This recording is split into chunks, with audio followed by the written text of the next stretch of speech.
Olá, está no ar o 3 a 1. Foi-se o tempo em que um telefone era usado apenas para fazer chamadas. Os pequenos aparelhos de telefonia móvel, e são mesmo cada vez menores e mais versáteis, oferecem tantas funções que acabam se tornando indispensáveis.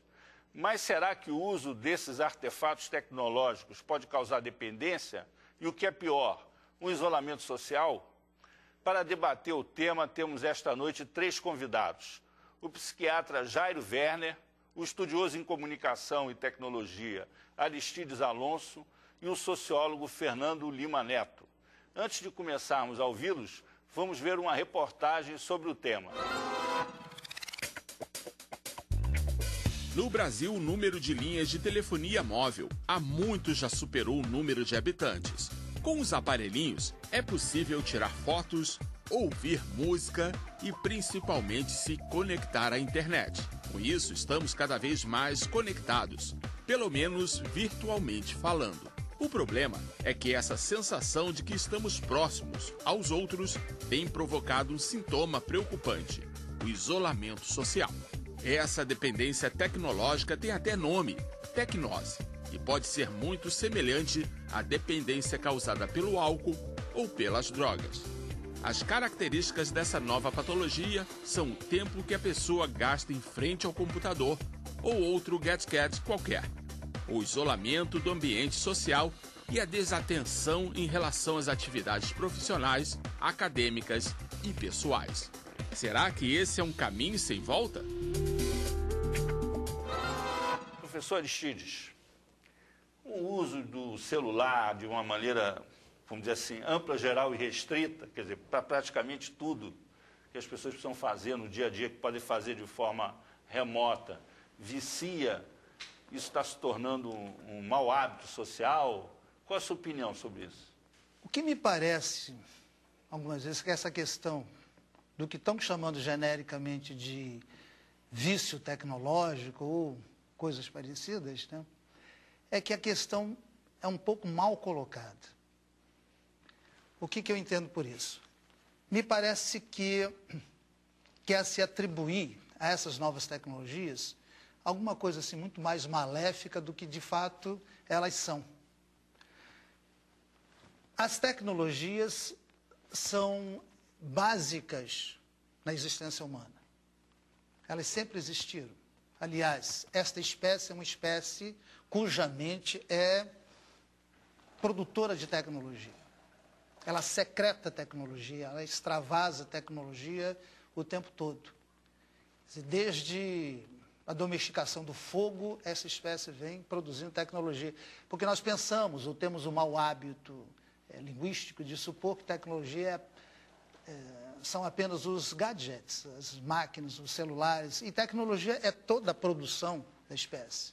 A língua é tecnologia, as crenças, os hábitos, as conformações morais que temos e coisas dessa ordem. Então, para colocar em perspectiva a questão, eu acho que talvez a gente devesse partir de uma situação um pouco mais generalizada. Ou seja, nós somos uma espécie que secreta tecnologia, temos uma mente extremamente potente do ponto de vista artificialista, mas também que cria dependências das tecnologias que produz. Então, nós nos tornamos viciados em todas as tecnologias que produzimos. E a cultura é uma grande máquina de gerar viciados religiosos, viciados em cultura, viciados em várias coisas, que são os hábitos repetitivos. Quando há grandes mudanças como essas que nós estamos vivendo agora, com uma reconfiguração, fica mais evidente isso em certas tecnologias. É evidente que há a dependência, sim, mas nós nos esquecemos das outras dependências que temos dentro da cultura. Não há uma certa banalização assim, do vício, da dependência, ao interpretar essa questão dessa forma? Dr. Jairo Werner.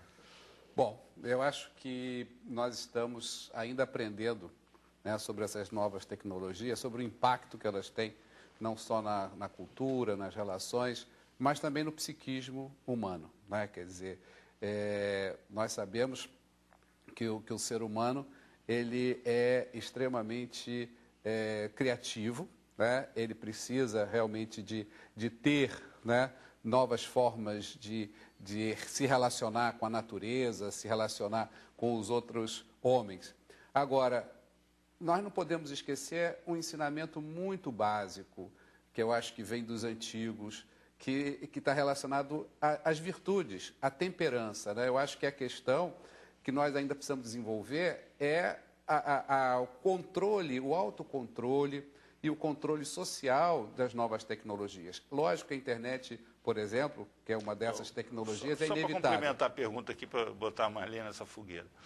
O sujeito, por exemplo, ele é alcoólatra ou é cocainômano, ele cria uma dependência em relação a um produto químico, certo, que ele, vamos dizer assim, acrescenta ao funcionamento do seu organismo. E isso altera o comportamento dele.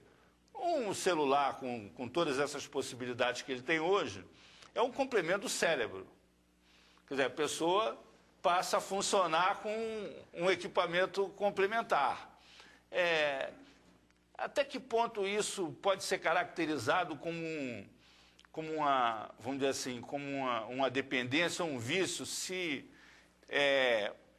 isso pode trazer uma série de benefícios para as pessoas? Olha, sem querer medicalizar, né, essas questões ou patologizar, mas sem dúvida nós já temos um percentual grande de pessoas que o uso do celular, o uso das novas tecnologias, a internet, já tem se constituído numa dependência semelhante às outras dependências, né? Ela já é um subgrupo das dependências comportamentais, que é a dependência tecnológica. Então, obviamente que isso, fazendo parte da cultura, também vai integrar o rol de dependências, né? E nós temos dentro delas dependências mais gerais e dependências mais específicas. Por exemplo, nós temos uma dependência muito grande já sobre, por exemplo, o sexo virtual, né? Então, nós temos um risco muito grande dessas dependências usarem essas tecnologias. Vamos abordar isso por um outro ângulo. Por exemplo, isso quando não é um fenômeno isolado, quer dizer, você chega e diz assim, um indivíduo é dependente disso ou daquilo. Agora, quando é um fenômeno de massa, uma coisa social que envolve milhões de pessoas, isso pode ser caracterizado como uma dependência ou como um novo padrão de comportamento social? Fernando, você que é sociólogo. Então, tenderia a interpretar como um novo padrão de comportamento social, porque em sociologia, o foco da sociologia, ele nunca é a pessoa, o indivíduo tomado isoladamente, mas, claro, as relações sociais que constituem essa pessoa como um indivíduo, como individualidade. Então, temos questões de ordens diferentes aí. Por exemplo, hoje em dia é muito comum, né, para muita gente acordar de manhã e checar e-mail é uma coisa tão banal, tão trivial, quanto escovar os dentes, né, quanto tomar café da manhã. Muita gente passa horas e horas a fio, seja no ambiente de trabalho, seja em casa, em um ambiente de lazer. É até uma coisa perigosa, assim, só um parênteses. Tem uma teoria na área de comunicação com relação à linguagem na internet, chamada teoria da roupa íntima, que diz o seguinte, que essa prática, a pessoa antes de dormir ou acordar, com a roupa que está ou sem roupa, ir para o computador e mandar e-mail, trocar e-mail, acaba contaminando a linguagem até dos diplomatas, né? Nós estamos tendo agora uma grande crise internacional por causa da divulgação dos documentos do governo norte-americano envolvendo relações diplomáticas, a chamada teoria da roupa íntima. Você acha que é possível, as pessoas conseguem administrar essa, vamos dizer assim, compulsão de acordar antes de escovar os dentes e ir para o computador? Então, eu acho que, antes de mais nada, isso é muito sintomático, digamos, do tipo de sociedade em que a gente vive, né, do modelo de socialização, né, o predomínio dessas práticas digitais, ele revela se a gente for, por exemplo, colocar, só para ilustrar, a gente pode contrapor dois exemplos extremos, né, o que seria uma sociedade simples, né, que a gente diz uma sociedade tradicional, né, primitiva, entre milhões de aspas, né, uma sociedade em que a coesão social, ou seja, os laços sociais entre as pessoas, né, os laços, as relações que configuram aquele grupo como uma coletividade particular, né, essa coesão ela acontece sempre em função de propriedades comuns. Ou seja, as pessoas que compartilham sentimentos, crenças que são comuns, elas se sentem parte de uma mesma coletividade. Nesse modelo de sociedade, por exemplo, uma instituição como a igreja é fundamental. Se a pessoa não frequenta a igreja, ela está necessariamente isolada desse contexto social mais amplo. Esse modelo de sociedade é muito diferente da sociedade em que a gente vive hoje, das sociedades modernas, das sociedades complexas, né, que são mais heterogêneas, são mais multifacetadas, né, onde predomina a especialização, a diversificação das funções. Né. Nesse modelo de sociedade, o que garante a coesão social não é propriamente a união pela semelhança, mas a união pela diferença. Né? O fato de pessoas diferentes desempenharem funções diferentes e complementares é o que garante, nesse modelo de sociedade, a coesão, a solidariedade entre as pessoas. Né? O que garante o tipo de coesão social no que a gente chama hoje de sociedades modernas, contemporâneas. Eu só queria voltar um ponto aí, só para resumir, quer dizer, o uso, quando ele se torna abuso e dependência, é quando ele começa a trazer problemas para a pessoa. Então, eu acho que a gente não pode deixar de levantar essa questão de uma forma muito específica, que depois eu gostaria de voltar. Nós vamos voltar a isso, professor Aristídes. Eu vejo que tanto Jairo quanto Fernando também pegam aspectos até convergentes em certos pontos. Mas o que eu quero insistir é que, quando eu falei que a questão me parece alguma vez mal posta, é que há uma certa tendência a demonizar certas tecnologias em favor de outras. Né? Agora, o ponto de partida que eu estou refletindo, quer dizer, para fazer essas articulações, eu tenho todo um campo conceitual que eu uso nas minhas pesquisas e no pensamento que eu pratico, né? Que é a suposição, em último grau, e essa é a suposição da nova psicanálise, como Magno a reconfigura, a tese da psicanálise é que nós temos uma mente extremamente reversível, ou seja, capaz de sair de uma e entrar noutra com grande facilidade, se usarmos adequadamente, se usarmos o potencial que ela tem. Né? Entretanto, o que frequentemente acontece é que nos tornamos dependentes, por N razões, de uma delas. E aí, a grande força que poderia ser das tecnologias, e é por onde elas vão, da sua instrumentalidade, acabam ficando de lado. Em vez de ser meramente instrumental, se torna uma dependência. Só que isso é generalizado. Ela não é somente das tecnologias atuais, embora essas, muitas vezes, pelo poder que têm, ainda sejam ainda mais alienantes, digamos assim. Talvez seja até mais difícil lidar com elas, em certo sentido. Mas nós temos dependências muito graves de outra ordem. Por exemplo, a mídia incentiva o tempo todo certas dependências, seja pela propaganda, seja pela ênfase em certas relações esportivas. A gente não tem o hábito de pensar, por exemplo, que um sujeito viciado em futebol é um viciado também. Porque a sociedade reconhece, aceita aquilo. É socialmente aceito. É socialmente aceito. Né? Então, do ponto de vista de articulação, toda vez que se vicia em qualquer coisa, seja de uma crença a uma tecnologia qualquer, que acaba virando uma crença, perde-se justamente a instrumentalidade daquele processo, a artificialidade que aquilo propõe, e se torna uma dependência ou uma redução das possibilidades daquela pessoa. Nós vamos fazer um breve intervalo, voltamos daqui a pouco, discutindo o impacto das novas tecnologias, principalmente do celular, no comportamento das pessoas. Até já.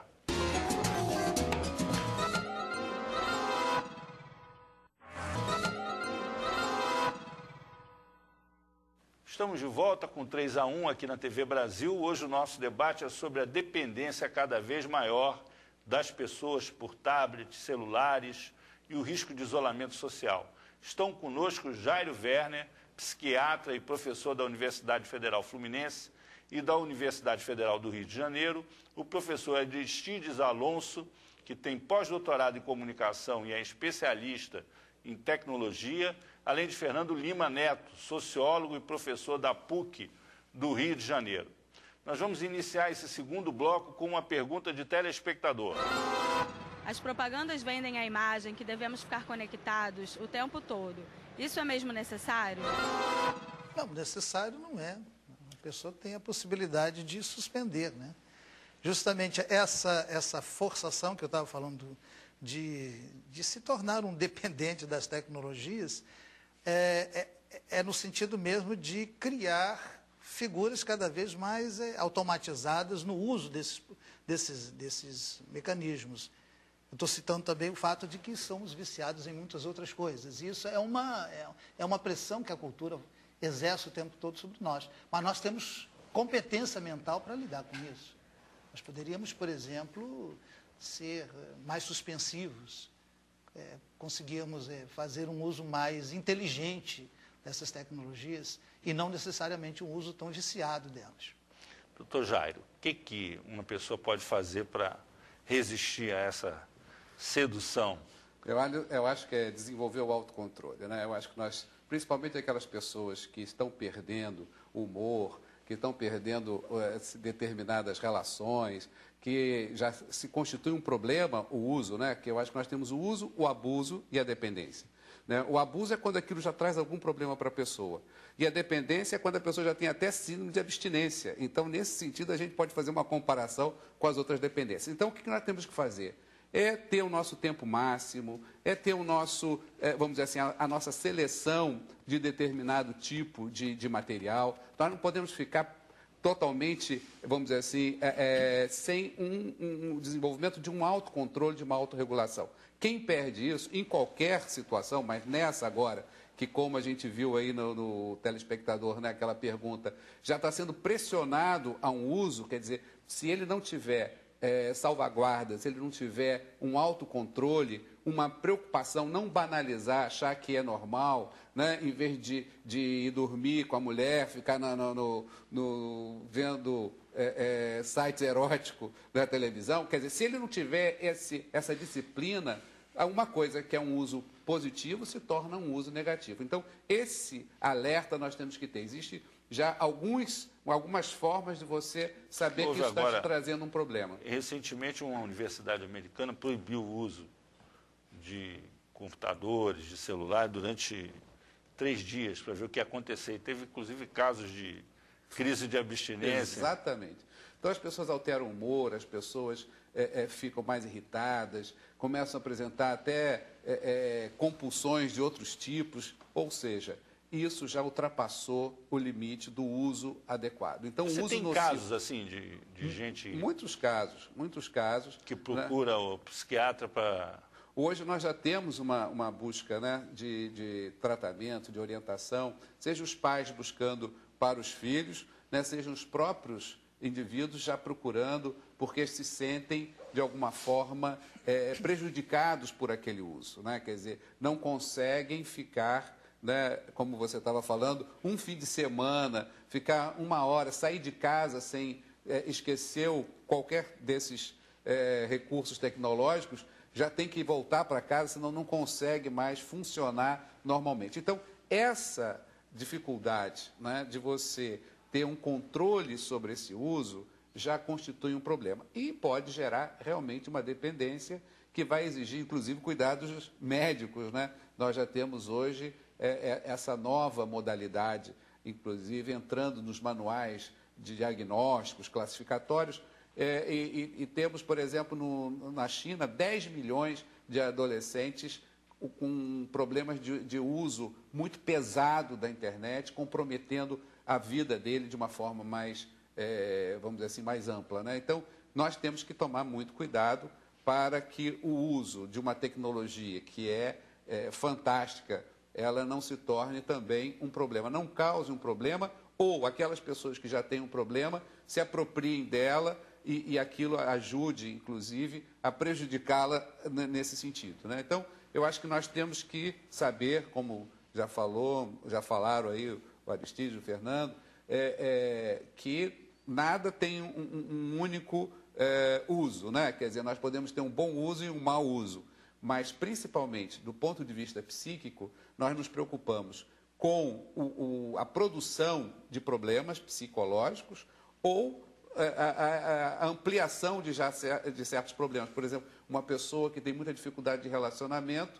ela pode, né, usar positivamente uma internet, mas também pode cada vez mais se afastar, né, das relações, vamos dizer assim, mais concretas e ficar só no virtual. Então, é algo inevitável que nós temos que ter uma preocupação. Não podemos banalizar, não podemos ficar, vamos dizer assim, à mercê vamos dizer assim, do uso comercial, né? Como a gente viu, essa pressão e as pessoas achando que elas não podem ficar sem determinado tipo de tecnologia, porque senão elas estão desvinculadas do contexto geral. Temos que nos preocupar também com a maneira de pensar que isso pode gerar, né? Nós sabemos que quando começou a visão mais mecânica, a física mecânica, as pessoas começaram a analisar e ver a sociedade de uma forma muito mecânica, né? Como se fosse, até se chamava física social, né? Tudo era a partir das leis da mecânica, né? Então, nós também precisamos de tomar muito cuidado para não criar um padrão de imbecilização das pessoas. Quer dizer, por quê? As pessoas começam a ter meia informação. Na área da sexualidade, então, as pessoas começam a achar que já conhecem a sexualidade porque têm acesso ilimitado a determinadas informações. Eu já tenho praticamente crianças, né, querendo usar hormônio porque acham que tem problemas na sexualidade, né? Então, vocês imaginem, com a meia informação, sem uma formação mais analítica. Então, eu acho que não é a tecnologia em si, mas ela pega um povo, às vezes, também despreparado, não podendo fazer uma análise mais crítica daquela informação e daquela forma de comunicação. Nós temos mais uma pergunta de telespectador. As redes sociais realmente aproximam as pessoas? Inicialmente, responder a primeira pergunta, né, a pergunta que foi feita pelo telespectador, porque eu acho que é super interessante, porque ela recoloca a questão que deu origem ao debate aqui sobre uma outra perspectiva, né? Ele está falando sobre a pressão social para aderir a essas novas tecnologias. Então, a gente estava se perguntando, bom, essas práticas, elas geram isolamento social, mas também tem que se perguntar, e todas aquelas pessoas que não querem ou não podem aderir a essas práticas, elas também não são vítimas de algum tipo de exclusão? Então, um exemplo trivial, todas as festas e os eventos que são promovidos nas redes sociais. Muitas vezes, os convites circulam apenas ali naquele ambiente, no Facebook, no Orkut, no que for. As pessoas que não têm essas ferramentas, elas podem, enfim, é claro, elas podem ser convidadas, mas o risco que elas sejam esquecidas é muito maior. Então, essas ferramentas, elas sempre foram criadas com o objetivo de incrementar a interação entre as pessoas. Claro, o problema surge quando esse tipo de interação virtual substitui outras formas de interação face a face. Aí nós temos um problema, né? A interação no mundo da internet não pode substituir o contato face a face com os vizinhos, com a família, com os amigos. É nesse caso que a gente tem que a gente pode configurar, interpretar como um problema de isolamento, qualquer que seja. Então, para voltar com o que eu estava dizendo antes, isso tudo é muito sintomático do tipo de sociedade em que a gente vive, em que a solidariedade entre as pessoas, para existir solidariedade entre as pessoas, é necessário uni-las através das diferenças. Então, são plataformas que permitem colocar em contatos não apenas pessoas diferentes entre si, mas pessoas que estão em lugares diferentes no tempo e no espaço. É por isso que eu tendo a interpretar essas essas novas tecnologias de informação como um sintoma das relações sociais. Agora, assim, contraditoriamente, aqui vamos ver aqui o Aristides, que estuda essa questão especificamente, do ponto de vista da forma como as pessoas se estruturam nas redes sociais, elas tendem a se agrupar como tribos, né?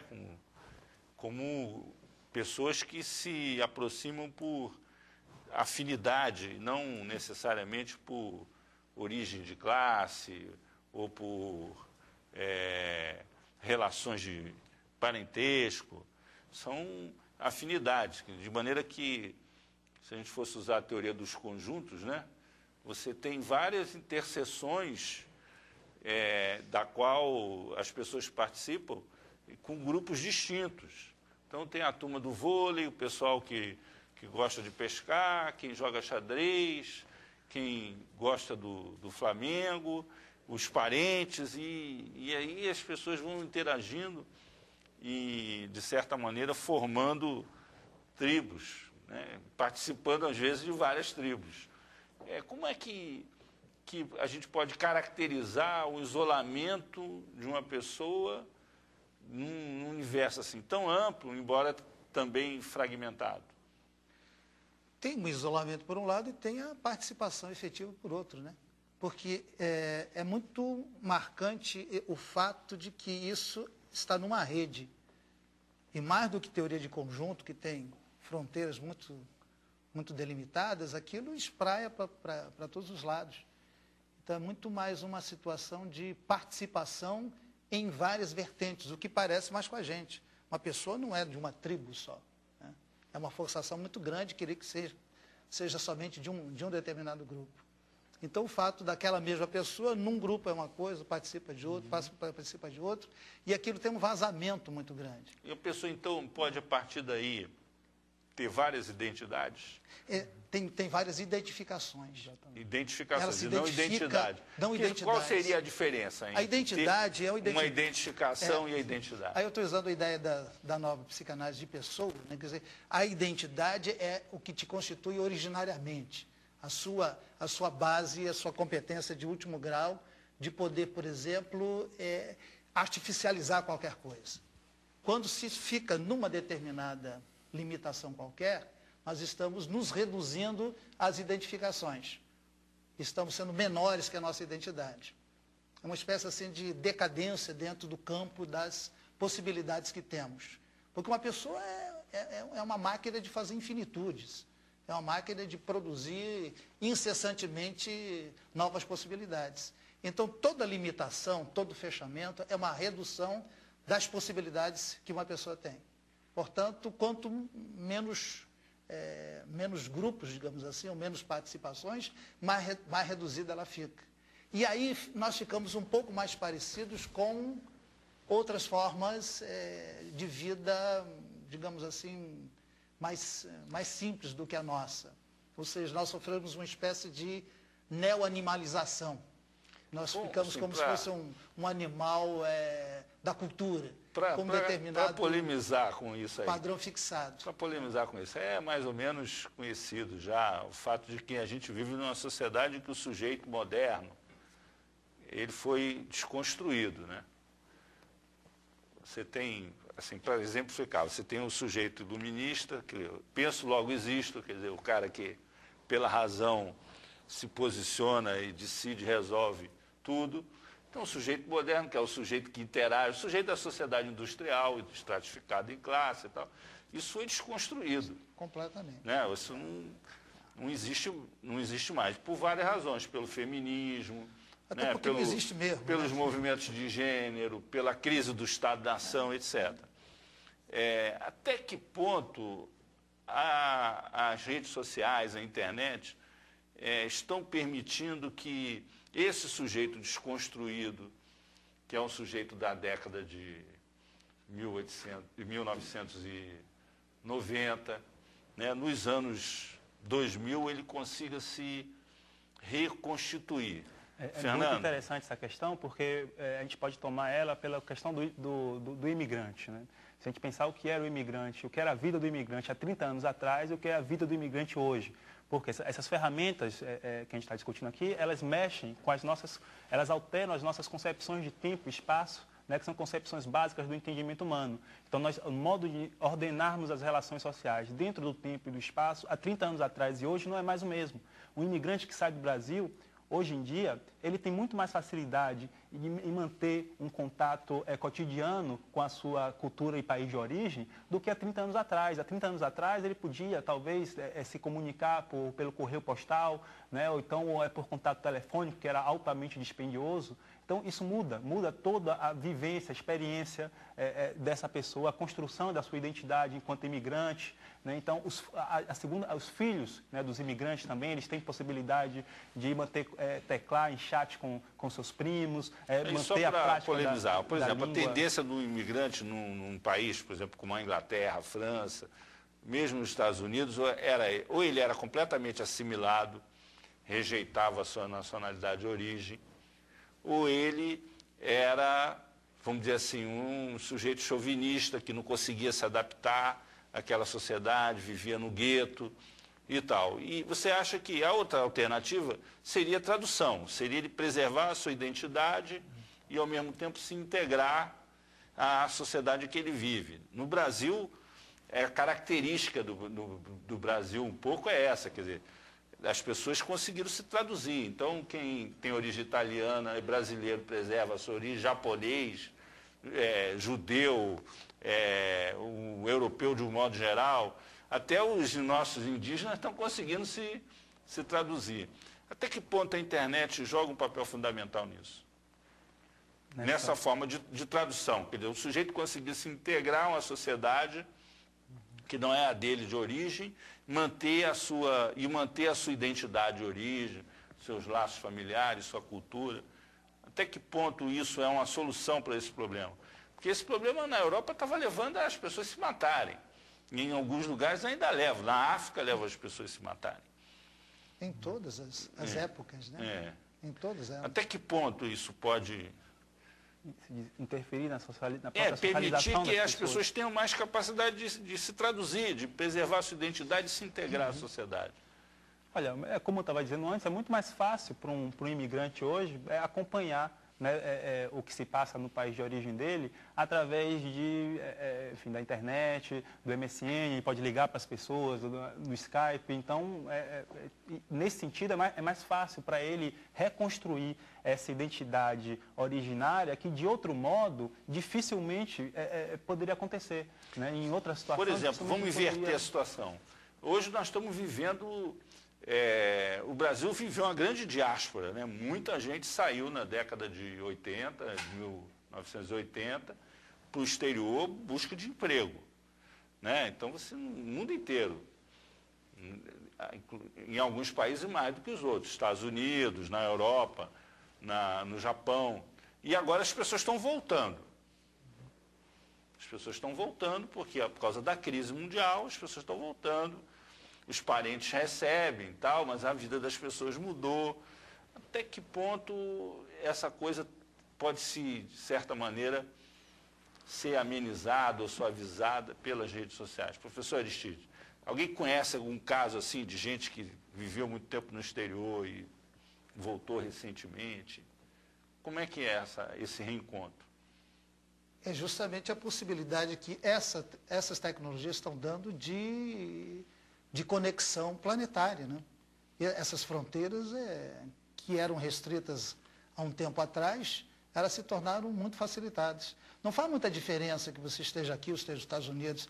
Eu já orientei monografias, por exemplo, de gente aqui na Inglaterra, Estados Unidos, é como se fosse praticamente... Tem um problema. Eu tenho um exemplo. Sai, quando ele volta, ele quer retomar as relações onde ela pararam. É como se fosse uma fotografia que ele pegou e virou um filme. E aí esse negócio não existe. Professor Werner, você tem casos aí muitos problemas, não só em relação a essa questão, né, do imigrante, mas principalmente das pessoas que se conectam com grupos do seu passado.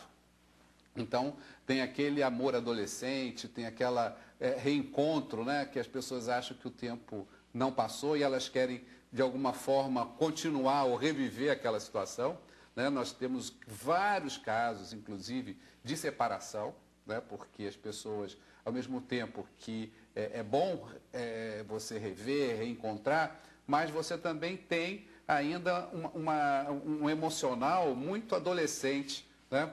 Então, o ser humano ainda tem um lado muito infantil e muito adolescente, que por um lado é bom, mas por outro lado deixa ele muito vulnerável, né, a certo tipo de estímulo e de contato que ele recebe. Então, pessoas que estão indo atrás, né, quando reencontram, né, de fantasias, né, que eu considero assim, né, e realmente isso tem gerado, né, a traição virtual, tem gerado uma busca, né, por um tempo perdido. Então, é uma nova situação que nós temos que realmente enfrentar, né? Quer dizer, esse personagem que a gente cria nas redes, eles às vezes faltam consistência para eles, né? Quer dizer, então, eu acho que nós precisamos de pensar isso com algum tipo de crítica. Eu acho que as pessoas, por exemplo, a novidade, né? É uma coisa, a criança, isso é muito natural, o nosso cérebro gosta muito de novidade.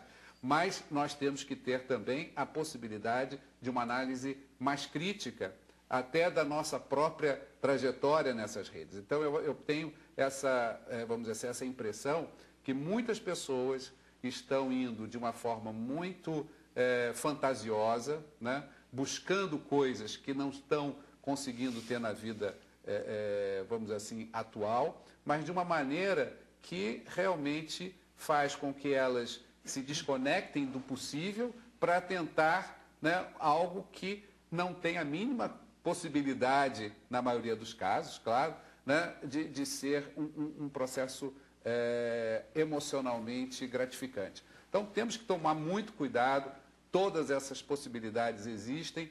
Quando perguntou a nossa telespectadora, né, se a rede amplia, né, e eu acho que todos nós concordamos que realmente amplia a conectividade, mas também passa a ter, às vezes, um nível de pensamento em que basta você conectar que você está recuperando uma relação, o que não é verdade.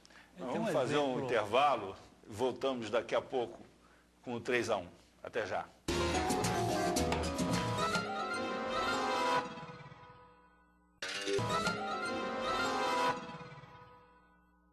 O 3-1 está de volta. O programa hoje debate o comportamento do brasileiro em relação aos avanços da tecnologia digital. Estamos tão conectados que não conseguimos nos aproximar mais? Para analisar questões como essa, estão conosco aqui no estúdio da TV Brasil o psiquiatra Jairo Werner, o estudioso em comunicação e tecnologia Aristides Alonso e o sociólogo Fernando Lima Neto. Nós vamos iniciar esse terceiro bloco com uma pergunta de telespectador. As pessoas não se expõem demais na internet? Inevitavelmente, a exposição é sempre muito grande, mas claro que ela também pode ser controlada, né? Isso depende, né, porque, como o Aristides estava colocando antes, acho que é importante ressaltar isso, essas novas ferramentas de tecnologia de informação, elas não podem ser nem demonizadas, nem endeusadas, né? Não existe um valor intrínseco nelas mesmas. Isso depende muito em função do uso, né, que se faz, no modo que a pessoa se apropria de cada ferramenta. Então, a gente não tem uma regra geral para dizer se é bom ou ruim, né, se expõe ou não, né? Isso depende muito do uso que a pessoa faz. Agora, voltando a uma questão que você tinha colocado no bloco anterior, sobre a interferência dessas ferramentas na reconstrução das identidades, tem um exemplo muito curioso de onde eu venho, lá da Bahia, que diz respeito ao futebol.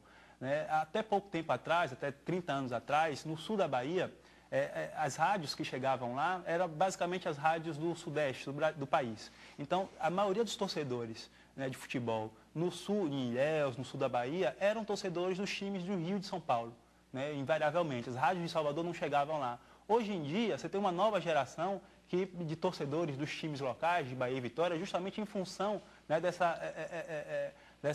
de todas essas transformações tecnológicas. Eles têm mais acesso, né, para acompanhar os times de futebol local. Então, eles se identificam, eles criam novas formas de identidade em função de oportunidades que aparecem junto com essas ferramentas de informação. Voltando a essa questão da identidade, quer dizer, é possível, há casos, inclusive isso é estudado na psiquiatria, na psicanálise, de dupla identidade.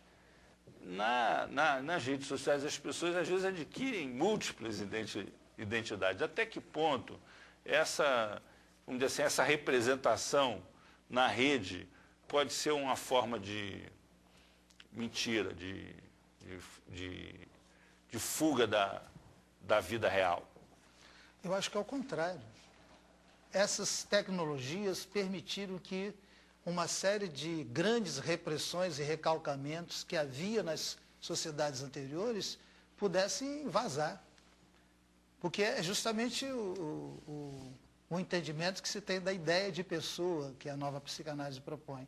Nós temos múltiplas identidades, não temos só dupla, não. Dupla é o médico e o monstro do Stevenson, que começou com isso. Nós podemos ser qualquer coisa, nós podemos ser qualquer um, como Fernando Pessoa já mostrou literariamente. Quer dizer, uma pessoa pode ser N outras figurações. Nós somos atores representando papéis numa determinada situação de mundo, né? Portanto, me parece que essas tecnologias permitem cada vez mais que a gente possa começar a exercer possibilidades que em outras sociedades eram inteiramente recalcadas. Mas a pessoa não pode, né? a partir daí, criar vamos dizer assim, uma identidade num mundo virtual que não tem nada a ver com a sua vida real, professor Vieira? Não, como o Aristides falou, nós podemos desempenhar vários personagens. Tá? Então, na verdade, há um risco, né, quando também a nossa telespectadora pergunta sobre a exposição, né, na internet.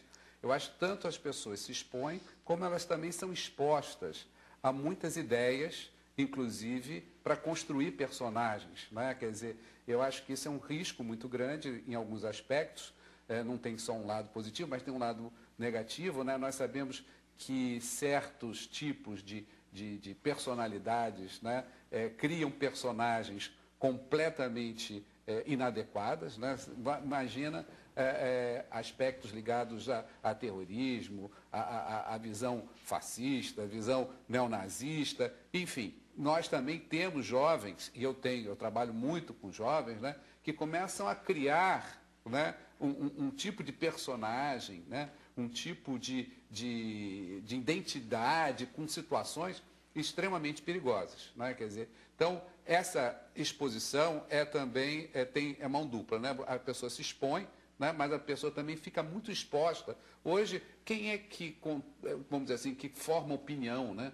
Quem são aqueles que têm o maior número de seguidores? Então, nós precisamos de entender que nós também estamos superficializando e, muitas vezes, as pessoas começam a acreditar que têm determinada identidade, que se identificam, né, com um determinado tipo de ideologia, que pode ser extremamente danosa. Principalmente o jovem, né? O jovem, ele se apega, nós sabemos que na história é o jovem que se apega mais a esses tipos de ideologias, vamos dizer assim, tipo nazismo, fascismo e etc.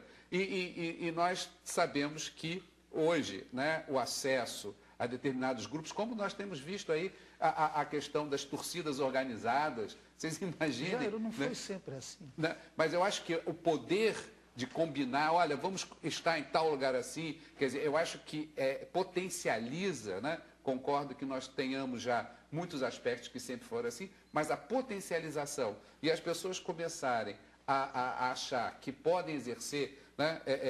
Existe uma fantasia, né? Ah, eu quero ser médico, eu já posso ser médico amanhã. Né? Não posso, eu vou ter que construir um processo. E às vezes esse nível de informação, eu já sei como construir uma bomba, eu já sei como fazer isso, não precisa conversar de sexo não, que eu já sei como é que é, obviamente, sem ter tido uma base, uma experiência para isso. Então eu acho que existe uma falsa percepção, às vezes, né? Existe uma meia informação que constrói personagens que deixam esse nosso jovem exposto também, né, de uma forma muito acrítica, né, a determinados pontos, que eu acho que potencializam e a gente sabe que dissemina, né, determinado tipo de informação, de postura, que eu acho que são extremamente perigosas. E a educação não está dando conta disso. Vamos ver o Aristides aqui, que está querendo falar sobre isso também. Não, eu brinquei com o Jairo aqui, perguntando para ele, não foi sempre assim? Porque a humanidade sempre se virou com o que tinha. Evidentemente que certas tecnologias possibilitam uma expansão maior de expressões. Mas sempre foi assim. O que é a literatura, se não construção dessa fantasia? O que é a pintura? O que foram as narrativas, as falações, as fofocas, as lendas, os mitos, as construções fantasiosas que a sociedade criou. Sempre foram mecanismos de tentar inventar, digamos assim, saídas para a nossa estadia de mundo. E essa é a grande questão para todos nós. O estar aqui e ter que se virar com isto aqui. Né? Então, quando eu digo assim, não foi sempre assim, porque o que temos hoje são tecnologias que nos dão mais poderes. Nós estamos muito mal educados para elas, nós estamos muito mal preparados ainda para elas, mas elas vão se instalar com o tempo. Como assim? Por exemplo, a questão do anonimato é um subterfúgio que as pessoas utilizam para fazer coisas na rede e não assumir o que estão fazendo. Como lidar com isso? Difícil, né? Mas sempre existiu isso. Sempre existiu. Machado de Assis tem uma obra toda onde retrata sempre um personagem que é a carta anônima, a informação que chega sem que ninguém saiba de onde veio. Então, a fofoca, por exemplo, que é um mecanismo de transmissão cultural muito forte que, digamos assim, coloca essa questão do anonimato na base da sua emergência. Então, essas características todas, sejam elas tomadas como positivas ou negativas, estão disponíveis para nós o tempo todo. Uma tecnologia pode facilitar um maior impacto. Eu costumo pensar que, por exemplo, lá nas emergências da história do homem, inicialmente as lutas podiam ser corpo a corpo, né? Posteriormente, com a invenção de um porrete, já se aumentou, depois a lança, a flecha, a arma de fogo, o canhão, a bomba atômica. O que nós temos? Apenas ampliação cada vez maior do nosso poder de agressão, de destruição, ou coisa que o valha. Entretanto, os elementos em questão são os mesmos. Os desejos são os mesmos que estão movimentando frequentemente os mesmos processos. Porque a questão que eu queria colocar nesse programa em particular era de não projetar para as tecnologias o que é problema nosso, né? Nós costumamos transferir para a tecnologia como se o problema fosse da tecnologia. Ela não é boa nem má. Ela é apenas um instrumento que temos para utilização. E digo mais, nós temos poucas tecnologias, a gente precisa de muito mais, nós somos muito inadimplentes, muita coisa de que a gente precisa ainda, câncer não tem cura, diabetes ainda não tem solução, são tecnologias que precisam ser inventadas para melhorar a nossa condição. E quanto menos tecnologia, a gente fica mais burro. A tecnologia nos torna mais inteligentes, mais disponíveis, mais competentes. Nós temos mais uma pergunta de telespectador. Como alcançar o equilíbrio entre o mundo virtual e o real? Nós não podemos banalizar. Eu acho que o homem está... A pergunta é o que é o equilíbrio, né? A gente fica muito deslumbrado, né, com as novas tecnologias. Claro, as tecnologias, elas... vamos dizer assim, elas têm um poder de beneficiar o ser humano, né? Mas também a energia atômica, por exemplo, né? Ela também fez uma série de vítimas e nós não podemos descuidar desse aspecto, porque o homem fica muito deslumbrado e como ele pergunta, né, o nosso telespectador, quer dizer, o equilíbrio. Eu acho que existe uma palavra que eu falei no início, que é a temperança. O que é temperança? É justamente a educação do desejo.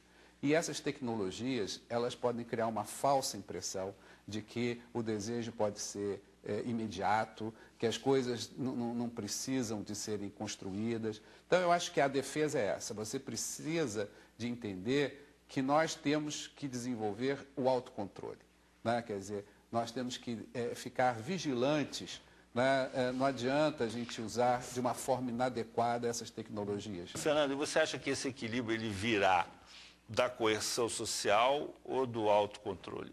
Sem dúvida, do autocontrole, né? E claro que o autocontrole também ele é formado dentro de um contexto de uma série de coerções sociais, né? Então, como eu estava falando anteriormente, o problema é quando, em relação a essa questão do equilíbrio, é quando essa interação virtual, ela substitui, né, a interação face a face. Aí eu vejo como uma questão problemática, porque a ferramenta ela é pensada, né, como uma forma de incrementar as interações, as relações entre as pessoas, mas não de substituir todas as outras formas de interação social. Então, se a gente tem o exemplo de duas adolescentes que passam o dia inteiro conversando na escola, né, elas chegam em casa, elas vão para o chat, elas estão prolongando aquele contato interativo real, face a face. Então, nesse sentido, não existiria necessariamente, né, uma relação de oposição entre uma coisa ou outra. Elas podem ser complementares, mas, claro, é uma questão que envolve temperança, que envolve autocontrole e que, claro, também envolve todo o contexto de relações sociais em que cada pessoa está inserida. Aristides, como é que a escola entra nessa história aí?